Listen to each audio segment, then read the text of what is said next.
The creative school for quality and innovative education. करें एक बेहतर कल की शुरुआत आज से। नमस्कार, नवर्षा रानी, आप देख रहे हैं बीके न्यूज। बीके न्यूज में आपका स्वागत है। पूर्व प्रधानमंत्री अजत शत्रु अटल बिहारी वाजपेयी जी के 100 वर्ष पूरे होने पर बीदर बीजेपी पार्टी की ओर से कई कार्यक्रम करने का ऐलान करते हुए प्रेस मीट में डिस्ट्रिक्ट प्रेसिडेंट सोमनाथ पाटिल इस प्रेस मीट में डिस्ट्रिक्ट प्रेसिडेंट सोमनाथ पाटिल, बाबू वली, वीरप्पा वर्दे, वीरू दिग्गवल, शशिधर ಹೊಸಾಲೆ मौजूद रहे। ನಮ್ಮ ಜಿಲ್ಲಾ ಪ್ರಧಾನ ಕಾರ್ಯದರ್ಶಿಯಾದ ಕಿರಣ್ ಪಾಟೀಲ್ ಅವರು ಹಾಗೂ ಸೋಷಿಯಲ್ ಮೀಡಿಯಾ ತಂಡದಿಂದ ನಮ್ಮ ವೀರು ದಿಗ್ವಾಲ್ ಅವರು ಆ ತಂಡದಲ್ಲಿದ್ದಾರೆ। ಇವರ ಜೊತೆ ನಮ್ಮ ಎಲ್ಲಾ ಮಂಡಲನ ಅಧ್ಯಕ್ಷರು ಮತ್ತು ಪ್ರತಿ ಮಂಡಲನ 8 ಮಂಡಲಗಳ ಇಬ್ಬರು ಪ್ರಮುಖರು ಆ ತಂಡದಲ್ಲಿರ್ತಾರೆ।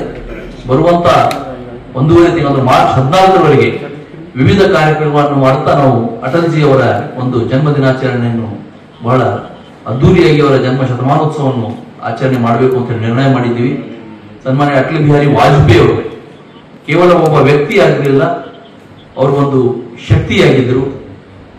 ಅವರು ರಾಜಕೀಯ ಅಷ್ಟೇ ಅಲ್ಲ, ರಾಜಕೀಯವನ್ನು ಬಿಟ್ಟು ಅವರು ಕವಿಗಳಾಗಿದ್ದರು, ವಿಶೇಷವಾಗಿ ಪತ್ರಕರ್ತರು ಕೂಡ ಆಗಿದ್ದರು। ಪಾಂಚಜನ್ಯ ಅನ್ನುವಂತ ಒಂದು ಪತ್ರಿಕೆಯ ಸಂಪಾದಕರಾಗಿದ್ದರು। 2-3 ಪತ್ರಿಕೆಗಳಲ್ಲಿ ಅವರು ಕೆಲಸ ಮಾಡಿದವರು ವಾಜಪೇಯಿ ಅವರಾಗಿದ್ದರು। ಅವರು ಪ್ರಧಾನಮಂತ್ರಿ ಆಗಿದ್ದಂತಹ ಸಂದರ್ಭದಲ್ಲಿ ಈ ದೇಶ Giri silk and sari heaven golden super mart 50% off ಅತ್ಯಂತ ಕಠಿಣ ಪರಿಸ್ಥಿತಿಯಲ್ಲಿ ಹೋಗ್ತಾ ಇತ್ತು। ಅಂತಹ ಸಂದರ್ಭದಲ್ಲಿಯೂ ಕೂಡ ಅವರು ಪೋಖ್ರಾನ್ನಲ್ಲಿ ಅಣುಬಾಂಬ್ ಪರೀಕ್ಷೆಯನ್ನು ಮಾಡಿ ಇಡೀ ವಿಶ್ವಕ್ಕೆ ಭಾರತದ ಶಕ್ತಿಯನ್ನು ತೋರಿಸಿಕೊಟ್ಟಂತ ನಾಯಕರು ಅಟಲ್ ಬಿಹಾರಿ ವಾಜಪೇಯಿ ಅವರಾಗಿದ್ದರು। ಈ ದೇಶ ಅಭಿವೃದ್ಧಿ ಆಗಬೇಕಾದ್ರೆ ಸಂಪರ್ಕ ವ್ಯವಸ್ಥೆ ಅಭಿವೃದ್ಧಿ ಅವಶ್ಯಕತೆ ಇದೆ ಅಂತ ಹೇಳಿ ಭಾರತ ಮಾತೆಗೆ ನಾನು ಮಾಲೆಯನ್ನು ರಸ್ತೆಗಳ ಮುಖಾಂತರ ಭಾರತ ಮಾತೆಗೆ ಮಾಲೆಗಳನ್ನು ಹಾಕ್ತೀನಿ ಅಂತ ಹೇಳಿ ಗೋಲ್ಡನ್ ಟ್ರೈಂಗ್ಯುಲೇಟ್ ಸುವರ್ಣ ಚತುಷ್ಪಥ ರಸ್ತೆಗಳು 4 ಮಹಾನಗರಗಳನ್ನು ಕೂಡಿಸುವಂತ ಒಂದು ರಸ್ತೆ, ದೆಹಲಿಯಿಂದ ಮುಂಬೈ, ಮುಂಬೈಯಿಂದ ಚೆನ್ನೈ, ಚೆನ್ನೈಯಿಂದ ಕೋಲ್ಕತ್ತಾ ಮತ್ತು ದೆಹಲಿ, ಈ ರೀತಿ ಗೋಲ್ಡನ್ ಸುವರ್ಣ ಚತುಷ್ಪಥ ರಸ್ತೆ ಹಾಗೂ ಪೂರ್ವದಿಂದ ಪಶ್ಚಿಮಕ್ಕೆ ಪೋರ್ಬಂದರ್ನಿಂದ ಸಿಲಿಗುರಿವರೆಗೆ ಹಾಗೂ ಕನ್ಯಾಕುಮಾರಿಯಿಂದ ಕಾಶ್ಮೀರದವರೆಗೆ ಚತುಷ್ಪಥ ರಸ್ತೆಗಳ ನಿರ್ಮಾಣ ಮಾಡಲಿಕ್ಕೆ ಒಂದು ಬುನಾದಿಯನ್ನು ಹಾಕಿದವರು। ಇವತ್ತು ಈ ದೇಶದಲ್ಲಿ ಸಂಪರ್ಕ ವ್ಯವಸ್ಥೆ ಸುಧಾರಣೆ ಆಗಲಿಕ್ಕೆ ಯಾರಾದ ಕಾರಣದಿಂದ ದೇಶದಲ್ಲಿ ಬಹಳಷ್ಟು ಸಂಪನ್ಮೂಲ ಇದೆ, ಆ ಸಂಪನ್ಮೂಲ ಉಪಯೋಗ ಆಗಬೇಕಂದ್ರೆ ಸಂಪರ್ಕ ವ್ಯವಸ್ಥೆ ಬೇಕು ಅಂತ ಹೇಳಿ ಇಡೀ ರಾಷ್ಟ್ರಾದ್ಯಂತ ಕೇವಲ ರಸ್ತೆ ಮಾಡೋದ್ರಿಂದ ಇನ್ನೊಂದು ಕಡೆ ನಮ್ಮ ನಿರುದ್ಯೋಗಿಗಳ ಉದ್ಯೋಗಗಳು ಕೂಡ ಸೃಷ್ಟಿಯಾಗುತ್ತೆ ಅನ್ನುವಂತ ಒಂದು ಕನಸನ್ನು ಕಟ್ಕೊಂಡು ಇವತ್ತು ವಾಜಪೇಯಿ ಅವರು ಆ ಸಂದರ್ಭದಲ್ಲಿ ಪ್ರಾರಂಭ ಮಾಡಿದಂತಹ ರಸ್ತೆಗಳ ಇವತ್ತು ನಾವು ಕಾಣ್ತಾ ಇದ್ದೀವಿ। ಅವರು ಅಷ್ಟೇ ಮಾಡಲಿಲ್ಲ, ಶಿಕ್ಷಣಕ್ಕೂ ಕೂಡ ಸಾಕಷ್ಟು ಮಹತ್ವವನ್ನು ಕೊಟ್ಟಿದ್ರು। ಸರ್ಕಾರಿ ಶಾಲೆಗಳು ಅಂದ್ರೆ ಅಲ್ಲಿ ಹೋಗ್ಲಿಕ್ಕೆ ಮನಸ್ಸಾಗ್ತಾ ಇರಲಿಲ್ಲ। ಅವತ್ತ ಸರ್ವ ಶಿಕ್ಷಣ ಅಭಿಯಾನದ ಅಡಿಯಲ್ಲಿ ಎಲ್ಲಾ ಸರ್ಕಾರಿ ಶಾಲೆಗಳಿಗೆ ಸುಣ್ಣ ಬಣ್ಣ ಮಾಡುವಂತ ವ್ಯವಸ್ಥೆ, ಕಲಿ ನಲಿ ಅಂತ ಹೇಳಿದೆಲ್ಲ ಚಿತ್ರಗಳ ಮುಖಾಂತರ ರಾಷ್ಟ್ರೀಯ ನಾಯಕರು, ನೇತಾರರ ಚಿತ್ರಗಳು, ವಿವಿಧ ಚಿತ್ರಗಳನ್ನು ಬಿಡಿಸಿ ಶಾಲೆಗಳಿಗೂ ಕೂಡ ಒಂದು ಸರ್ಕಾರಿ ಶಾಲೆಗಳಿಗೆ ಒಂದು ಒಳ್ಳೆಯ ರೂಪವನ್ನು ಕೊಡುವಂತಹ ಕೆಲಸವನ್ನು ಸರ್ವ ಶಿಕ್ಷಣ ಅಭಿಯಾನದಲ್ಲಿ ಪ್ರಾರಂಭಿಸಿದ್ದು ಸನ್ಮಾನ್ಯ ಅಟಲ್ ಬಿಹಾರಿ ವಾಜಪೇಯಿ ಅವರು। ಅವರ ಕಾಲದಲ್ಲಿ ಕಾರ್ಗಿಲ್ನಲ್ಲಿ ಪಾಕಿಸ್ತಾನ ಮಾಡಿದಂತಹ ಒಂದು ಕುಕೃತ್ಯಕ್ಕೆ ಆ ಪಾಕಿಸ್ತಾನವನ್ನು ಸದೆಬಡಿಯುವಂತಹ ಒಂದು ಕೆಲಸವನ್ನು ಕೂಡ ವಾಜಪೇಯಿ ಅವರು ಪ್ರಾರಂಭ ಮಾಡಿದ್ರು। ಇವತ್ತು ಪ್ರಧಾನಮಂತ್ರಿ ಗ್ರಾಮ ಸಡಕ್ ಯೋಜನೆ, ರಸ್ತೆಗಳು ಒಂದರ ಮುಂಚೆ ಕೇವಲ ನಗರಗಳಿಗೆ ಮಾತ್ರ ಸಂಪರ್ಕ ಮಾಡಲಿಕ್ಕೆ ನಮಗೆ ರಸ್ತೆಗಳು ಬೇಕು ಅನ್ನುವಂಥ ವ್ಯವಸ್ಥೆ ಇತ್ತು।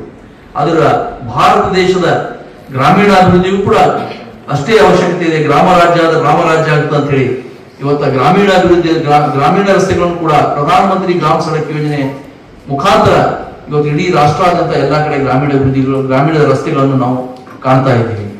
ರೈತರಿಗಾಗಿ ಕಿಸಾನ್ ಕ್ರೆಡಿಟ್ ಕಾರ್ಡ್ ಅನ್ನು ಪ್ರಾರಂಭ ಮಾಡಿದ್ದು ವಾಜಪೇಯಿ ಅವರು। ಈ ರೀತಿ ಅನೇಕ ಯೋಜನೆಗಳನ್ನು ವಾಜಪೇಯಿ ಅವರು ಮಾಡ್ಕೊಂಡು ಬಂದಿದ್ರು। ಅವರ ಹಾಕೊಟ್ಟಂತ ಅಂತ್ಯೋದಯದ ಮಾರ್ಗದಲ್ಲಿ ಈ ದೇಶ ವಿಶ್ವಕ್ಕೆ ವಿಶ್ವಗುರು ಆಗಬೇಕು ಅಂತ ಹೇಳಿ ಕನಸು ಹೊತ್ಕೊಂಡು ಇವತ್ತು ನರೇಂದ್ರ ಮೋದಿ ಅವರು ಕೂಡ ಅವರ ಮಾರ್ಗದಲ್ಲಿಯೇ ಕೆಲಸವನ್ನು ಮಾಡ್ತಾ ಇದ್ದಾರೆ। ಇವತ್ತು ನರೇಂದ್ರ ಮೋದಿ ಅವರು ರೈತರಿಗಾಗಿ ಇವತ್ತು ಕಿಸಾನ್ ಸಮ್ಮಾನ್ ನಿಧಿ ಪ್ರತಿ ವರ್ಷ 6,000 ಕೊಡುವಂತಹ ಯೋಜನೆಯನ್ನು ಮಾಡ್ತಾ ಇದ್ದಾರೆ। ಈ ರೀತಿಯಾಗಿ ಅನೇಕ ಯೋಜನೆಗಳು ಇವತ್ತ ಒಬ್ಬ ಬಡ ರೈತನ ಮನೆಯಲ್ಲಿ ಅಥವಾ ಬಡವನ ಮನೆಯಲ್ಲಿ ಏನಾದರೂ ಕಾಯಿಲೆಗಳು ಬಂದಾಗ ಏನು ಮಾಡಬೇಕು ಅಥವಾ ಅವರು ಬೇರೆ ಹಾಸ್ಪಿಟಲ್ಗಳಿಗೆ ಹೋಗುವಂತ ವ್ಯವಸ್ಥೆ ಇರಲಿಲ್ಲ। ಇವತ್ತು ಪ್ರಧಾನಮಂತ್ರಿ ಆಯುಷ್ಮಾನ್ ಭಾರತ್ ಯೋಜನೆ ಮುಖಾಂತರ ಇವತ್ತು ಯಾರೇ BPL ಕಾರ್ಡ್ ಹೊಂದಿದ್ದವರು ಇದ್ರೂ ಕೂಡ ಅವರಿಗೆ ಪ್ರತಿಯೊಬ್ಬರಿಗೂ ಕೂಡ ಕಾರ್ಪೊರೇಟ್ ಹಾಸ್ಪಿಟಲ್ಗಳಲ್ಲಿ 5 ಲಕ್ಷದವರೆಗೆ ಉಚಿತ ಚಿಕಿತ್ಸೆ ಕೊಡುವಂತ ಒಂದು ವ್ಯವಸ್ಥೆಯನ್ನು ಮಾಡಿದವರು ಸನ್ಮಾನ್ಯ ಶ್ರೀ ನರೇಂದ್ರ ಮೋದಿಜಿಯವರು. ಈ ರೀತಿ ವಾಜಪೇಯಿ ಅವರು ಹಾಕಿಕೊಟ್ಟಂತಹ ಮಾರ್ಗದಲ್ಲಿ ಇವತ್ತು ನರೇಂದ್ರ ಮೋದಿಯವರು ಕೂಡ ಅನೇಕ ಅಭಿವೃದ್ಧಿ ಕಾರ್ಯಗಳನ್ನು ಮಾಡ್ತಾ ಇದ್ದಾರೆ. ವಿಶೇಷವಾಗಿ ನರೇಂದ್ರ ಮೋದಿಜಿಯವರು ರೈತರಿಗಾಗಿ ಇನ್ನೊಂದು ದೊಡ್ಡ ಕನಸನ್ನು ಕಟ್ಕೊಂಡಿದ್ದರು, ಅದು ನದಿಗಳ ಜೋಡಣೆ. ಉತ್ತರದಲ್ಲಿ ಹೆಚ್ಚಿನ ಮಳೆಯಾಗಿ ಪ್ರವಾಹ ಬಂದು ಅಲ್ಲಿಂದ ರೈತರು ಕಂಗಾಲಾಗ್ತಾ ಇದ್ದಾರೆ, ಅನೇಕ ರೈತರು ಆತ್ಮಹತ್ಯೆ ಮಾಡ್ಕೊಳ್ತಾ ಇದ್ದಾರೆ. ದಕ್ಷಿಣದಲ್ಲಿ ಒಂದು ಬರಗಾಲದಿಂದಾಗಿ ಮಳೆ ಕಡಿಮೆಯಾಗಿ ಅಲ್ಲಿ ಅತಿವೃಷ್ಟಿ ಆದ್ರೆ ಇಲ್ಲಿ ಕೂಡ ಬರಗಾಲದಿಂದಾಗಿ ರೈತರು ಕಂಗಾಲಾಗಿದ್ದಾರೆ, ಆತ್ಮಹತ್ಯೆ ಮಾಡ್ಕೊಳ್ತಿದ್ದಾರೆ ಅಂತ ಹೇಳಿ ಅಲ್ಲಿ ಉತ್ತರದಲ್ಲಿ ಹರಿಯುವಂತ ನೀರನ್ನು ದಕ್ಷಿಣದ ನದಿಗಳಿಗೆ ತಂದು ಜೋಡಿಸಿ ನದಿಗಳ ಜೋಡಣೆ ಯೋಜನೆಯನ್ನು ಕೂಡ ಅವರು ಹಾಕೊಂಡಿದ್ರು. ಅದಕ್ಕಾಗಿ ಅವರ ಮಂತ್ರಿಮಂಡಲದಲ್ಲಿರುವಂತಹ ಒಬ್ಬ ಮಂತ್ರಿ ಸುರೇಶ್ ಪ್ರಭು ಅವರನ್ನು ಆ ಒಂದು ಟಾಸ್ಕ್ ಫೋರ್ಸ್ಗೆ ಚೀಫ್ ಆಗಿ ಮಾಡಿ ಅದರ ಯೋಜನೆಯನ್ನು ಕೂಡ ಪ್ರಾರಂಭಿಸಿದ್ರು. ಆದ್ರೆ ನಮ್ಮ ದುರ್ದೈವ 2ನೇ ಸಲಕ್ಕೆ ನಮ್ಮ ಸರ್ಕಾರ ಅಲ್ಲಿ ರಿಪೀಟ್ ಆಗಲ್ಲ, ವಾಜಪೇಯಿ ಅವರು ಇನ್ನೊಂದ್ಸಲ ಬರಲಿಲ್ಲ. ಆ ರೀತಿಯಾಗಿ ಇವತ್ತು ಆ ಯೋಜನೆ ಅವತ್ತು ನೆನೆಗುದಿಗೆ ಬಿದ್ದಂತ ಯೋಜನೆ ಇಲ್ಲಿವರೆಗೂ ಕೂಡ ಅದು ಜಾರಿಯಾಗಿಲ್ಲ. ಅವರ ಕನಸು ಏನಿತ್ತು ಅಂದ್ರೆ ಈ ದೇಶದಲ್ಲಿ ರೈತ ಸಾಲ ಕೇಳಬಾರ್ದು, ರೈತನೇ ಸರ್ಕಾರಕ್ಕೆ ಸಾಲ ಕೊಡುವಂತ ಆಗ್ಬೇಕು. ಯಾವ ರೀತಿ ಇಸ್ರೇಲ್ ದೇಶದಲ್ಲಿ ಇದೆಯೋ ಆ ರೀತಿಯಾಗಿ ರೈತನೇ ಸರ್ಕಾರಕ್ಕೆ ಸಾಲ ಕೊಡಬೇಕು ಅಂತ ಹೇಳಿ ಅವರು ಒಂದು ಯೋಜನೆಯನ್ನು ಹಾಕೊಂಡಿದ್ರು. ಅವರು ಎಮರ್ಜೆನ್ಸಿಯಲ್ಲಿ ಜೈಲಿಗೂ ಕೂಡ ಸೆರೆವಾಸವನ್ನು ಕೂಡ ಅನುಭವಿಸಿದಂತರಾಗಿದ್ದರು. ಎಮರ್ಜೆನ್ಸಿಯ ನಂತರ ಆದಂತ ಒಂದು ಸರ್ಕಾರದಲ್ಲಿ ಅವರು ವಿದೇಶಾಂಗ ಸಚಿವರಾಗಿ ಇವತ್ತಿಗೂ ಕೂಡ ವಿಶ್ವಸಂಸ್ಥೆಯಲ್ಲಿ ಅವರು ಮಾಡಿದಂತ ಹಿಂದಿ ಭಾಷಣ, ಪ್ರಥಮ ಹಿಂದಿ ಭಾಷಣ, ಅವರು ರಾಷ್ಟ್ರೀಯತೆ ಬಗ್ಗೆ ಎಷ್ಟೊಂದು ಅವರಿಗೆ ಇದಿರ್ತಂದ್ರೆ ಮಾಡಿದಂತಹ ಪ್ರಥಮ ಹಿಂದಿ ಭಾಷಣ ಇವತ್ತಿಗೂ ಕೂಡ ಅದು ಒಂದು ಇತಿಹಾಸ ಪುಟದಲ್ಲಿ ಬರೆದಿಡಲಾಗಿದೆ.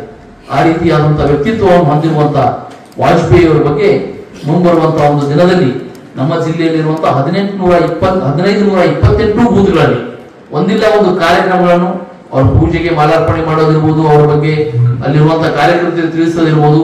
ಈ ರೀತಿ ಪ್ರತಿ ಬೂತ್ಗಳಲ್ಲಿ 8 ಮಂಡಲಗಳಲ್ಲಿ ಮತ್ತು ಜಿಲ್ಲಾ ಕೇಂದ್ರಗಳಲ್ಲಿ ನಾವು ಬರುವಂತ ಮಾರ್ಚ್ 14 ತಾರೀಕಿನವರೆಗೆ ವಿವಿಧ ಕಾರ್ಯಕ್ರಮಗಳನ್ನು ನಾವು ಹಮ್ಮಿಕೊಂಡಿದ್ದೀವಿ. ಆ ಕಾರ್ಯಕ್ರಮಗಳ ಜೊತೆಯಲ್ಲಿ ವಾಜಪೇಯಿ ಅವರು ಕೂಡ ತಮ್ಮ ರೀತಿ ಪತ್ರಕರ್ತರು ಕೂಡ ಆಗಿದ್ದು, ಅದಕ್ಕೆ ಆ ಕಾರ್ಯಕ್ರಮಗಳಿಗೆ ತಾವು ಕೂಡ ಒಂದು ಮೆರಗನ್ನು ಕೊಡಬೇಕು ಅಂತ ವಿನಂತಿಯನ್ನು ಮಾಡ್ತೀನಿ. पहले हमारा शादी होके 7 साल हो गया, बहुत जगह दिखाया, इधर से कल्याण में भी, दूसरे राजधानी में भी दिखाया और भालकी में भी कितने 2 साल दिखाया, बड़े बड़े हॉस्पिटल में 2 साल दिखाया, फिर भी सक्सेस नहीं हो गया. इधर जीवन ज्योति हमारा वरवट्टी प्रियंका मैडम के पास आ गया, हम इधर हमको सक्सेस हो गया. हम मैडम को और पूरे स्टाफ को धन्यवाद देते हैं.